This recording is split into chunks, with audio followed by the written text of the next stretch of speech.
আসসালামু আলাইকুম সবাইকে। আমি রয়েছি আপনাদের সাথে আরমান খান। আমি আজকে আপনাদেরকে দেখাবো গড়দার ঢালে যে বার্নি মেলাটা বসে গাজীপুরের, সেই বার্নি মেলাটা। তো আমরা এখন অলরেডি কাঁচা বাজারের ভিতর দিয়ে ঢুকে গেছি। আমরা মেলার কাছাকাছি যাওয়ার চেষ্টা করছি। আজ আমরা এসেছি আমার এক বড় ভাই, কাজিন, আর সাথে আছে আমার একটা ফ্রেন্ড ইসমাইল, আর বড় ভাইয়ের নাম হচ্ছে শাইন। তো যাই হোক, আমরা আস্তে আস্তে যাচ্ছি। আপনারা এখানে কাঁচা বাজার থেকে ধরে বিভিন্ন কোয়ালিটির জিনিস যে 2 দিন পেয়ে থাকবেন, সেটা হচ্ছে পহেলা বৈশাখের গত দিন এবং পহেলা বৈশাখের তৃতীয় দিন। এই 2 দিনই আপনি এই মেলাটা এখানে পাবেন। আপনারা যদি এখানে আসেন তাহলে মোটামুটি এখান থেকে আপনারা বাতাসা, খাবারের খেলনা, এমনিতে ছেলে মেয়েদের খেলনা, তারপর হচ্ছে আরও অনেক ধরনের ছাতু, এরকম বিভিন্ন আইটেমের নিমটি, মুরুলি, কুটকুটি, এই খাবারগুলো আপনারা এখানে পেয়ে থাকবেন, যেগুলো কোনো বাসি নেই। আজকের বা গত দিনের ভাজা এরকম আর কি, খুব বেশি একটা বাসি হবে না, তবে খেতে খুবই সুস্বাদু হয়, যদিও অনেকেই বলেছে আমাদেরকে। তো আমরা আপনাদেরকে এটা দেখানোর চেষ্টা করছি। দেখুন, এই রাস্তার 2 সাইডে যে দোকানগুলো বসেছে, এই দোকানগুলোতে আমি যদি এখানে একটু দেখাই আপনাদের, এটা হচ্ছে খেলনা, এটা বাতাসা, ওই পাশে যেটা ওটাও খেলনা। তো এগুলো কিন্তু চিনি দিয়ে বানানো, বেসিক্যালি চিনি দিয়ে বানানো খেলনাগুলো। আর বাতাসা যেটা দেখেছেন সেটা হচ্ছে আপনার চিনির সাথে গুড়ের মিশ্রণ আছে, গুড়টা একটু বেশি। এইটা হচ্ছে ছাতু। ছাতুটা পানি দিয়ে গুলিয়ে খেতে হয়। আমার কাছে অনেক বেশি ভালো লাগে ছাতুটা, কার কাছে কেমন লাগে আমি জানি না। তবে এই মেলাটাতে মোটামুটি ভালো মানুষ হয়, আগের চেয়ে মানুষজন অনেক কমে গেছে। আগে আর অনেক বেশি মানুষ হতো। এখানে আপনি কসমেটিক সমগ্র জিনিসগুলো পেয়ে যাবেন, আপনার এখানে ছেলে মেয়েদের খেলনাগুলো পেয়ে যাবেন এখানে। এই সামনে হচ্ছে আপনার নদী, এটার সামনে হচ্ছে নদী। আমি একটু পরে আপনাদেরকে দেখাবো সেটা। আগে এগুলো দেখাচ্ছি, যে পাশে যে খেলনাগুলো বসেছে, খেলনার দোকানগুলো।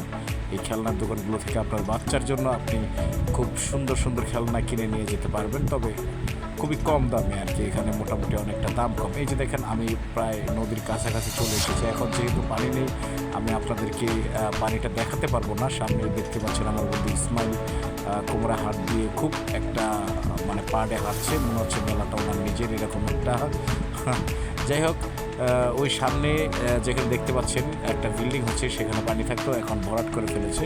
এখন অবশ্য পানি নেই, তাই বেশি দূর আমরা যাবো না। এখান থেকে উল্টা দিক থেকে যদি দেখা, আমরা সেই যে মাথা থেকে এসেছি, ওই মাথা থেকে মেলাটা শুরু হয়েছে, এই মাথা পর্যন্ত দেখতে পাচ্ছেন। এখানে এটা নদীর একটা লাইন আর কি, এর দিক দিয়ে পানি থাকে। আগে এখানেও পানি থাকতো, কিন্তু এখন এখানে বালি দিয়ে একদম ভরাট করে ফেলা হয়েছে। আমরা গত বছর, আগের বছর যখন পিকনিকে গিয়েছিলাম, তখন ওখান থেকে উঠেছিলাম।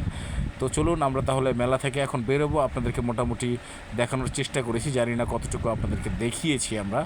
তো মোটামুটি ভালো দেখানোর চেষ্টা করেছি। যাই হোক, আজকে মোটামুটি মেলাটা শেষ পর্যায়ে, এই জন্য শেষ। এই যে জিনিসটা দেখতে পাচ্ছেন, এটা হচ্ছে খেলনা। আমি আপনাদেরকে একটা হাতি নিয়ে দেখাবো। এটা হচ্ছে ছাতু। দেখেন, হাতি নিয়ে দেখায় জিনিসটা আসলে কি। এখানে আপনি চিনি দিয়ে বানানো এই সন্দেশটা আপনি হাতি পাবেন, ঘোড়া পাবেন, তারপর ময়ূর পাবেন, পাখি পাবেন, বিভিন্ন কোয়ালিটির বানিয়ে রেখেছে। যার যেমনটা মনে চায় সে তেমনটাই নেয়।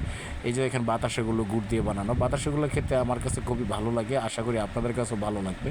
তবে আপনারা কিন্তু ভুল করবেন না, এটা কিন্তু প্রতিদিন হয় না এই কড্ডাতে।